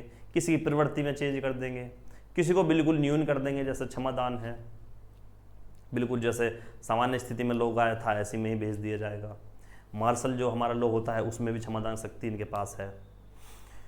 अब एक क्वेश्चन आया है अभी भी, कि क्वेश्चन बनता है कि भाई जो हमारी ये क्षमादान की शक्तियाँ हैं राष्ट्रपति जी की, क्या इनकी न्यायपूर्ण अवलोकन हो सकता है, न्यायपूर्ण अवलोकन हो सकता है, मतलब जुडिशियल रिव्यू हो सकता है क्या? बताओ सोच के। जो हमारी राष्ट्रपति की न्यायिक शक्तियाँ होती हैं, क्या इनका जुडिशियल रिव्यू हो सकता है? क्या हम इसको कोर्ट में चुनौती दे सकते हैं क्या? कमेंट में बताओ। बाकी मैं बता देता हूँ कि पहले क्या था। पहले ये कंडीशन थी कि जो इनकी ये पावर है, इस पर कोई भी जुडिशियल रिव्यू नहीं होगा। लेकिन संविधान में संशोधन हुआ, केस ऐसा पूछा सुप्रीम कोर्ट में, और वहाँ से एक स्टेटमेंट आया कि अगर राष्ट्रपति की इच्छा, अपनी इच्छा के अनुसार उन्होंने कोई फैसला दे दिया है, जिस फैसले का प्रभाव हमारे राष्ट्र को कोई आहत होती हो, किसी धर्म को आहत होती हो, किसी जाति को आहत होती हो, तो उस फैसले को पलटने के लिए जुडिशियल रिव्यू हो सकता है। मतलब राष्ट्रपति जी ने किसी को क्षमादान की शक्ति दे दी है, और वो क्षमादान की शक्ति उस आधार पर दी है कि मैं राष्ट्रपति हूँ, गुर्जर हूँ, तो अगर गुर्जर किसी व्यक्ति को फांसी हो रही है तो मैं उसको क्षमादान दे दूंगा, उसको क्षमा कर दूंगा।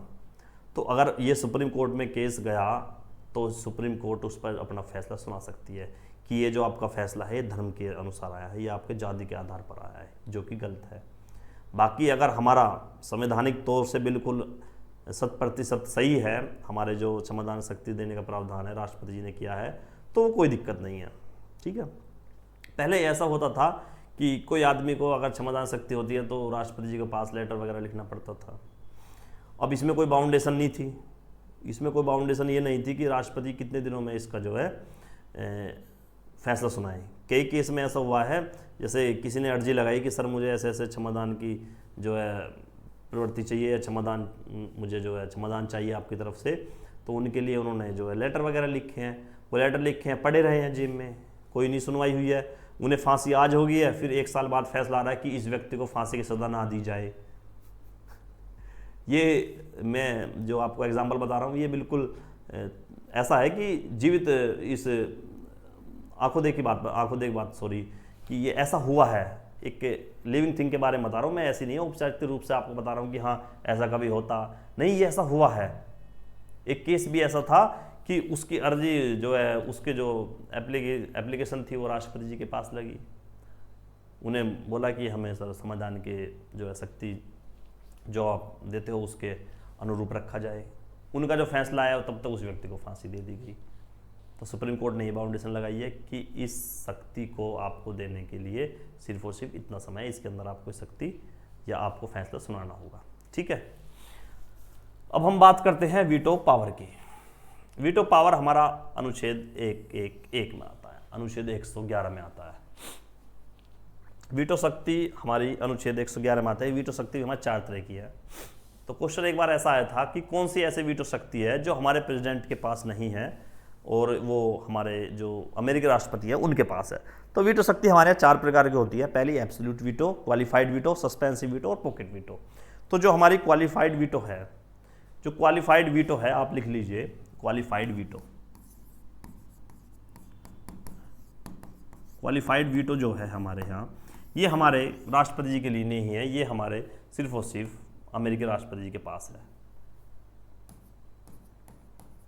बाकी सस्पेंशन वीटो और वीटो जो है हमारी क्वालिफाइड तो ये हो ही गई है। ये सारी वीटो और बाकी 3 तरह की हमारे इनकी पावर है। तो वीटो पावर क्या है हमारे यहाँ? वीटो पावर ये है कि राष्ट्रपति जी के पास, देखिए हमारी जब इंदिरा गांधी जी की सरकार थी, तो इंदिरा गांधी की सरकार के समय एक राष्ट्रपति जी पर कहीं ना कहीं ये प्रतिबंध लगा दिया गया और राष्ट्रपति के हाथ बांधने की कोशिश करी गई। जब राष्ट्रपति जी को जो है हमारे इंदिरा गांधी जी के बारे में ये बताया जाता है कि इंदिरा गांधी जी की सरकार थी वो काफ़ी, अब बोलते हैं ना कि लोकतंत्र को खतरा है, इसको भाई खतरा, एक इस चीज़ से आप अंदाजा लगा लीजिए खतरा उस समय कैसा था। इन्होंने एक राष्ट्रपति जी के जो एक महत्वपूर्ण पद है, भारत का सर्वोच्च अधिकारी है, तीनों सेनाओं का प्रमुख अधिकारी है, सर्वोच्च अधिकारी है, तीनों सेनाओं का सुप्रीम कमांडर किसको बोलते हैं हम? राष्ट्रपति जी को बोलते हैं। ये लाइन लिख लीजिए आप। तो उस आदमी के हम हाथ बांध दें कैसे? एक शक्ति होती है कि राष्ट्रपति जी के पास अगर कोई बिल जाएगा तो राष्ट्रपति की मर्जी है उस पर साइन करे या ना करे। तो अगर उसको अच्छा नहीं लगा तो वो मना कर देगा, तो वो कानून लागू नहीं होगा। तो इंदिरा गांधी जी को क्या था, उनके बीच में ये विरोध आ रहा था कि अगर कोई ऐसा कानून बनाए अपने हित में तो उसको राष्ट्रपति जो है पास नहीं करेगा। तो इंदिरा गांधी जी का कहीं ना कहीं नजरिया ये था देखने का कि कोई ऐसा काम हो जिससे सुप्रीम कोर्ट के भी हाथ बन जाए और राष्ट्रपति के बन जाए, बस अपनी ही अपनी हो। तो उसमें सुप्रीम कोर्ट की भी कुछ लिमिटेशन उसने कम कर दी थी, जुडिशियल रिव्यू को खत्म करने की कोशिश कर दी थी। ऐसी राष्ट्रपति का जो काम था अपना ये वीटो पावर वाला, ये खत्म करने की कोशिश की थी। इसमें क्या करा उन्होंने कि जो भी हमारे बिल आएंगे तो वो अगर लोकसभा राज्यसभा से पास हो गए, उस समय उनकी पूर्ण बहुमत थी। आंकड़ा ऐसा था कि लोकसभा में और राज्यसभा में पास होना उनका जाहिर सी बात होगा ही, नहीं रोक सकता उसे कोई सब सदन। उनकी बहुमत इस तरह से थी, बहुमत प्राप्त 2 दल था उनका। तो बात आती है, टिकती है राष्ट्रपति जी पर आकर। तो राष्ट्रपति जी के लिए उन्होंने बोल दिया कि अगर राष्ट्रपति जी के पास कोई बिल जाएगा, जो बिल दोनों सदन से पास हो गया, तो राष्ट्रपति बाध्य है कि उस पर साइन करें। भाई कानून पास हो गया, ठीक है। कब हुआ ये? हमारा जो 42वां संविधान संशोधन 1976 में था ना, उसमें यह लिख दिया, एक सेंटेंस ये भी था कि अगर कोई बिल राष्ट्रपति के पास पहुंचता है तो उसको, राष्ट्रपति को इतनी शक्ति नहीं है कि उसे पुनः विचार के लिए कोई सदन के लिए वापस कर दिया जाए। ये शक्ति खत्म कर दी थी राष्ट्रपति की, सोचिए आप।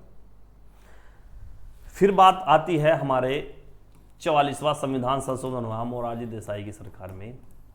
उन्होंने इस चीज को थोड़ा सा उनके हाथ खोलते हुए कहा कि राष्ट्रपति जी के पास पूर्ण विचार करने के लिए एक बार बिल लौटाने की अनुमति है, उनके पास ये शक्ति दे देनी चाहिए। तो अब राष्ट्रपति जी के पास क्या है कि अगर कोई बिल जाता है तो उस बिल पर वो साइन करे, या उस बिल में कोई एडिटिंग वगैरह करनी है, कुछ चीज़ें जोड़नी है, तो एक बार वो उल्टा उस बिल को भेज सकता है। लेकिन अगर वही बिल, चाहे सेम बिल अगर आगा, तो पास करना होगा।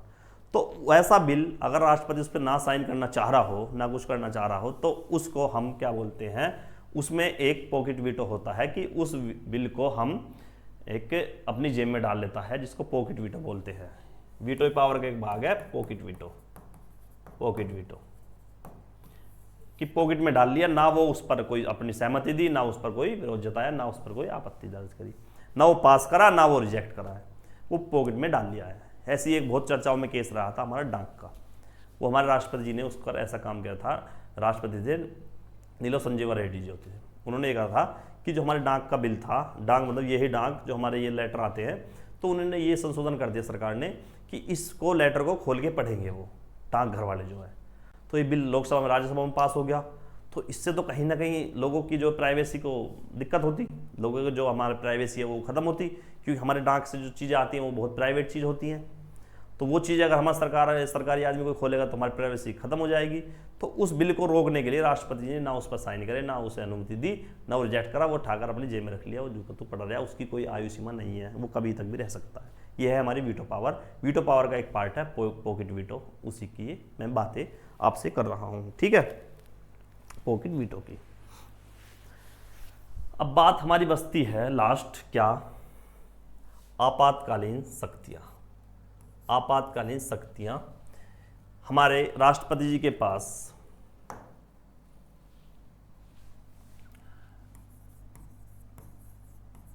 इमरजेंसी पावर, 3 तरह की शक्तियां हमारे राष्ट्रपति जी के पास हैं आपातकाल शक्तियों में से। 3 अनुच्छेद हमारे यहाँ डिस्क्राइब हैं, 352, 356 और 360। अनुच्छेद 352 हमारा नेशनल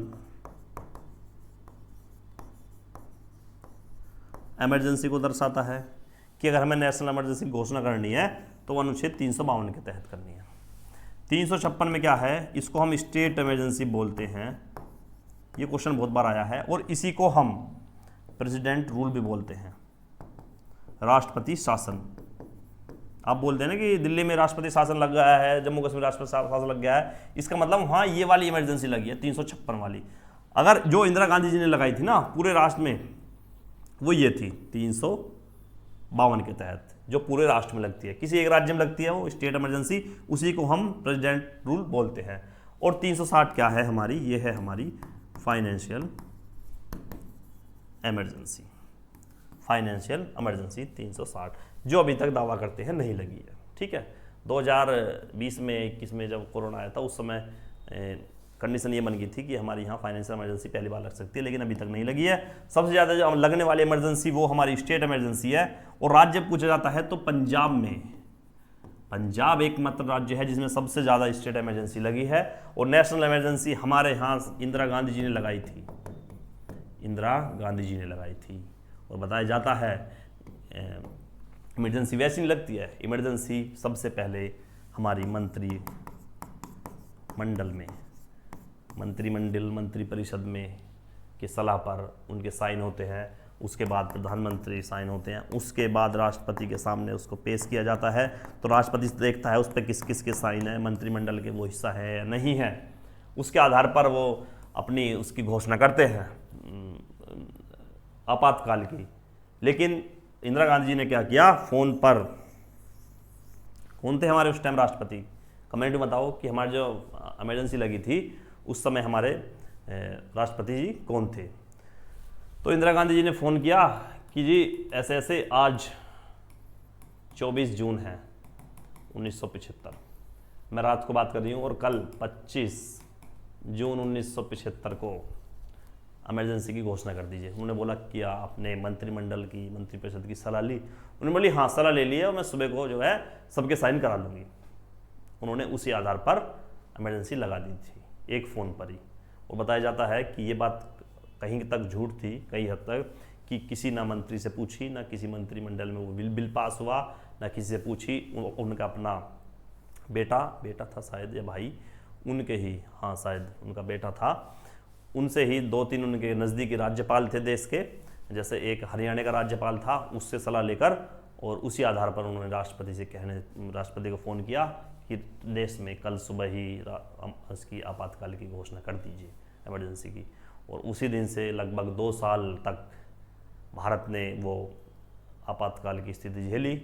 हमारी, अगर मैं आपको बताऊं, हमारी कोरोना की स्थिति तो बहुत सामान्य थी, 2 महीना की थी। 2 महीना के अंदर लोग ऐसे एकदम से बेकार हो गए थे, बेकाबू हो गए थे भारत देश के हालात। तो सोच कर देखिए 2 साल तक जिस देश ने इमरजेंसी झेली हो, तो उसके लिए 2 महीने क्या है।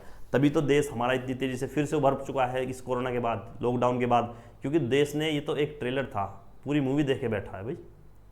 देश ने ऐसे हालात देखे हैं कि 2-2 साल तक कोई आवागमन नहीं है, कोई किसी से कोई बिजनेस नहीं है, कोई व्यापार नहीं, कोई नौकरी नहीं, कोई सैलरी नहीं, कोई सरकारी जॉब में नहीं, कोई सरकारी दफ्तर नहीं, कोई चीज़ नहीं थी, कोई सरकारी काम नहीं हो रहा था, कोई सरकारी को कोई आदमी को पेंशन नहीं दे रही थी, कोई नए मुद्दे नहीं उठ रहे थे, कोई नया बिल पास नहीं हो रहा था, सिर्फ शांति ही शांति चारों तरफ। एक भूखमरी जैसे हालात हो चुके थे। तो उस देश से अगर कोई देश निकला हो, उस हालातों से अगर कोई देश निकला हो, तो सिर्फ एकमात्र भारत देश है। इसी के कारण हमारा जो लॉकडाउन या कोरोना का समय आया था, तभी हमारा देश सब पूरी दुनिया में एकमात्र ऐसा देश था जो इसको काबू कर पाया और फिर दोबारा दूसरी बार इस दुगनी ऊर्जा के साथ हमारा उभर कर आया है। तो ये हमारे राष्ट्रपति जी के बारे में कुछ बातें थी, लेकिन जो मुख्य बात है मैं लास्ट में बताता हूँ आपको क्या है। हमारे राष्ट्रपति जी, अब एक सेंटेंस है आर्टिकल 75, आर्टिकल 75 है एक, और आर्टिकल 75 बोलता है कि हमारा राष्ट्रपति की सलाह के लिए एक क्या होगा, मंत्रिपरिषद होगा। राष्ट्रपति की सलाह के लिए, राष्ट्रपति की सलाह के लिए क्या होगा, मंत्रिपरिषद होगा। मंत्रिपरिषद मैंने कई बार बता रखा है आपको, मंत्रिपरिषद क्या होता है। मंत्रिपरिषद होगा और जिसका मुखिया, किसका मुखिया, मंत्रिपरिषद का मुखिया कौन होगा, प्रधानमंत्री होगा। तो राष्ट्रपति की सलाह के लिए मंत्रिपरिषद होगा जिसका मुखिया प्रधानमंत्री होगा, और वो सलाह लेने के लिए बाध्य होगा, बाध्य है। अब इसी चीज से विवादित हुआ, और इस चीज के इसीलिए हम बोलते हैं कि भारत जो हमारा इंडिया है, इंडिया के हमारे दो हेड हैं। एक तो हमारा प्रेसिडेंट है जिसको हम नाममात्र का हेड बोलते हैं, और एक वास्तविक जो हेड होता है उसको हम प्राइम मिनिस्टर बोलते हैं। जो रियल हेड है देश का, जो रियल हेड है, जो मुखिया है देश का, वो प्रधानमंत्री होता है, और जो नाममात्र का मुखिया होता है वो राष्ट्रपति होता है। क्यों? क्योंकि इसमें अनुच्छेद 75 जोड़ दिया गया, इसमें अनुच्छेद 75 जोड़ दिया गया, और उस अनुच्छेद 75 में ये बताया गया कि जो हमारे देश का जो ये होगा मंत्रिपरिषद होगा, इसकी सलाह के बिना हमारा राष्ट्रपति कुछ भी नहीं करेगा।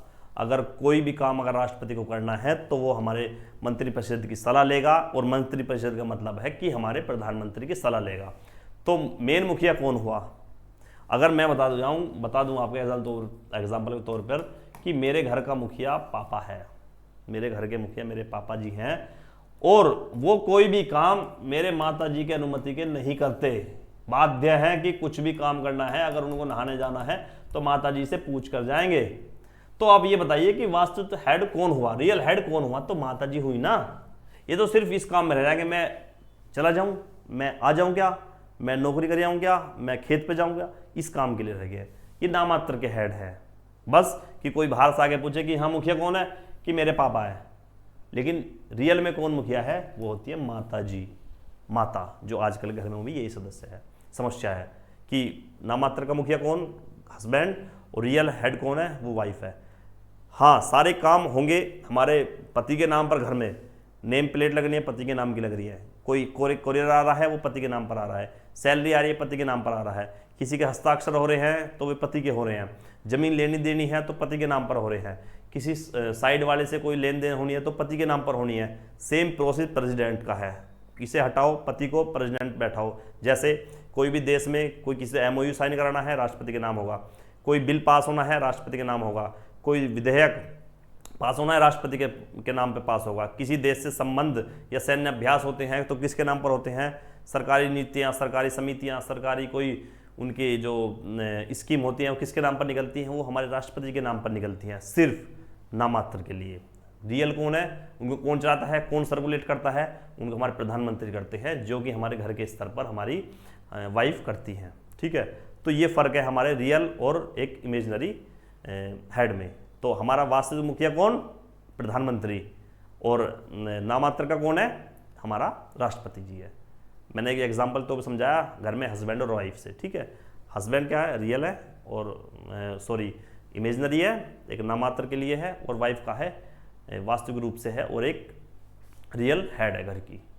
तो ये हमारे होते हैं। इस सेंटेंस ने इसकी सारी पावर को छीन लिया भाई, राष्ट्रपति जी की सारी पावर को छीन लिया गया है, और राष्ट्रपति इतने बाध्य है अब कि राष्ट्रपति अगर कुछ भी काम करेंगे तो भाई बिना प्रधानमंत्री के नहीं करेंगे। और हमारी द्रौपदी मुर्मू जी अगर कोई फैसला सुनानी है तो इसका मतलब ये है कि उसमें कहीं ना कहीं हमारी भागीदारी या हमारा हाथ प्रधानमंत्री जी का है, उसके बावजूद ही वो हमारे जो फैसला है वो सुना पाएंगी या अपना कोई भी बिल पास कर पाएंगी। ठीक है, तो ये हमारी चीज़ें थी राष्ट्रपति जी के बारे में। और एक दो चीज़ें बची हैं इसमें, जैसे मंत्रिपरिषद राष्ट्रपति के प्रसाद पर्यंत अपना पद धारण करते हैं। अगर मैं बताऊं एक चीज आपको, आपने ये चीज कभी सोची नहीं होगी, क्या प्रधानमंत्री का कोई कार्यकाल होता है? क्या किसी मंत्री का कोई कार्यकाल होता है? आप मुझे बताइए। नहीं होता, क्योंकि जो प्रेसिडेंट होते हैं ना, प्रेसिडेंट इन्हें नियुक्त करते हैं, इनकी नियुक्ति होती है, प्रधानमंत्री की नियुक्ति होती है, प्रधानमंत्री की नियुक्ति होती है, और कोई नहीं चुनता इनको, चुनकर नहीं आते हैं, इनकी नियुक्ति होती है। नियुक्ति मतलब ये है, ये चुन के तो सिर्फ और सिर्फ सांसद आए थे, पावर तो इनकी सांसद वाली थी, लेकिन ये पीएम क्यों बने? क्योंकि ये प्रेसिडेंट ने चुने हैं, प्रेसिडेंट ने नियुक्त किया है कि तुम आज से भारत के प्रधानमंत्री होगे। तो जब तक प्रधानमंत्री राष्ट्रपति चाहेगा तब तक ये प्रधानमंत्री की जो है नियुक्ति करेगा और उसके पद पर रह सकता है। ऐसी मंत्री है, मंत्री का कोई कार्यकाल नहीं होता है। जैसे हमारे यहाँ सड़क जो परिवहन मंत्री हैं, सड़क मंत्री जो है, मंत्रालय जो है, हमारे नितिन गडकरी के पास है। तो नितिन गडकरी एक सांसद है ना, तो इनके सांसद होने के 5 साल हैं, इनका सांसद होने का 5 साल कार्यकाल है, लेकिन ये सड़क एवं परिवहन मंत्री हैं, इसका कोई कार्यकाल नहीं है। ये आज हो सकता है, कल ना हो, कल हो सकता है, परसों ना हो। तो ऐसी हमारी ये है, क्योंकि राष्ट्रपति ही प्रधानमंत्री की नियुक्ति करता है और अन्य मंत्रियों की नियुक्ति भी राष्ट्रपति करता है, लेकिन प्रधानमंत्री की सलाह पर। फिर समझ लेना, प्रधानमंत्री की नियुक्ति करता है राष्ट्रपति और प्रधानमंत्री की सलाह पर अन्य मंत्रियों की नियुक्ति करता है कौन? राष्ट्रपति। ठीक, अब हमारा जो स्टैटिक पोर्शन है, 2-4 क्वेश्चन है, हम उनके देते हैं कि प्रेसिडेंट की सैलरी कितनी है? प्रेसिडेंट की सैलरी है भाई 5 लाख रुपए है। ठीक है, प्रेसिडेंट की सैलरी 5 लाख रुपए है। प्रेसिडेंट पर आप किसी भी तरह का मुकदमा या जेल नहीं भिजवा सकते हैं, कैसे भी तरह का आपराधिक मामला हो, कैसा मामला हो, आप इन पर कोर्ट केस नहीं कर सकते हैं, सुनवाई पर नहीं जा सकते हैं। और अगर आपको करनी ही है, इनके खिलाफ कोई सुनवाई करवानी है, तो इनके लिए 2 माह से पहले इनको लिखित रूप में देना होगा कि आपके खिलाफ ऐसे ऐसे केस, कोर्ट केस चल रहा है, उसकी हम बात करते हैं। ठीक है, प्रेसिडेंट की सैलरी 5 लाख रुपए है। प्रेसिडेंट को शपथ कौन दिलाता है? वो हमारा CJI दिलाता है, चीफ जस्टिस ऑफ इंडिया है। ये अपना त्याग पत्र, रेजिग्नेशन जो लेटर है, वो किसे देते हैं? त्याग पत्र देते हैं वो किसको? वाइस प्रेसिडेंट को। और वाइस प्रेसिडेंट किसको देते हैं? प्रेसिडेंट को, वाइस वर्सा है। प्रेसिडेंट अपना त्याग पत्र उपराष्ट्रपति को, उपराष्ट्रपति अपना त्याग पत्र राष्ट्रपति को सौंपते हैं। ठीक है, अब इन सभी के चलते एक चीज और आपको मैं बता दूं, आपने ये चीज मिस हो गई थी, याद नहीं दिलाई, महाभियोग, इम्पीचमेंट।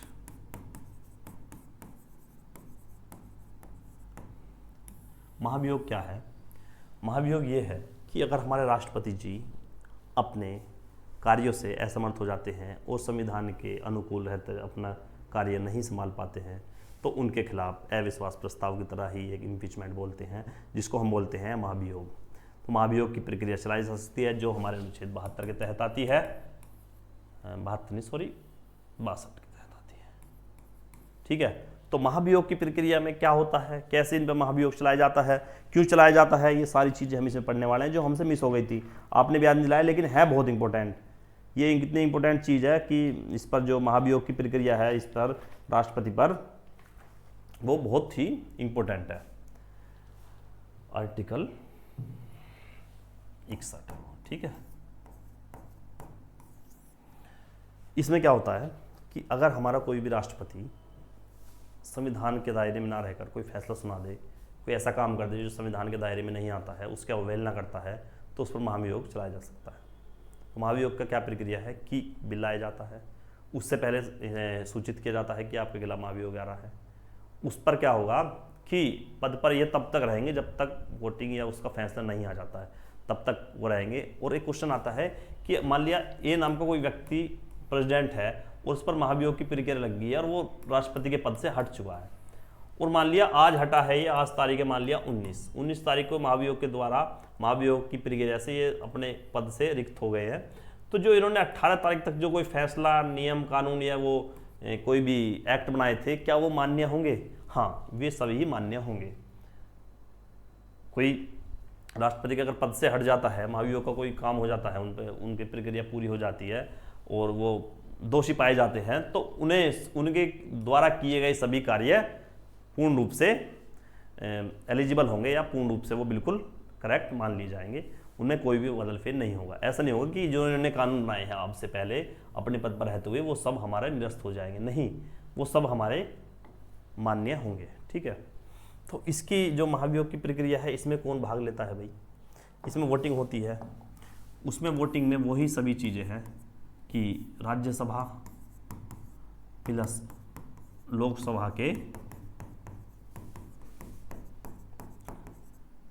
के सभी सदस्य। अब भाई इसमें प्लस और कर लीजिए, इसमें जो मनोनीत थे ना, जो मनोनीत सदस्य थे 2 लोकसभा में और 12 राज्यसभा में, ये भी इसके वोटिंग का हिस्सा होगा। ये मेन चीज़ आपको नोट करनी है, ये भी इसके वोटिंग के हिस्से होंगे। ठीक है, दूसरा हमारा राज्य की जो विधानमंडल हैं, इनके सदस्य वोट करेंगे। ठीक है, और तीसरा जो इम्पोर्टेंट चीज़ें हैं कि हमारे जो दिल्ली और पुदुचेरी थी ना, उनके सदस्य इसमें वोट नहीं करेंगे। ये आपको बातें याद रखनी है, क्या कि इसमें कौन कौन वोट करता है और कौन कौन वोट नहीं करता है। इसमें राष्ट्रपति व महाभियोग की जो प्रक्रिया लगती है, मैं उसके बारे में बात कर रहा हूँ। तो आपको ये चीज़ें बिल्कुल ध्यान होनी चाहिए। और इसमें कौन कौन भाग लेते हैं मैंने आपको बताया, कौन नहीं लेते हैं वो बता दिया है। तो ये सारी चीज़ें आपको ध्यान देना होगा और आपको ये चीज़ें आगे से ध्यान रखनी है।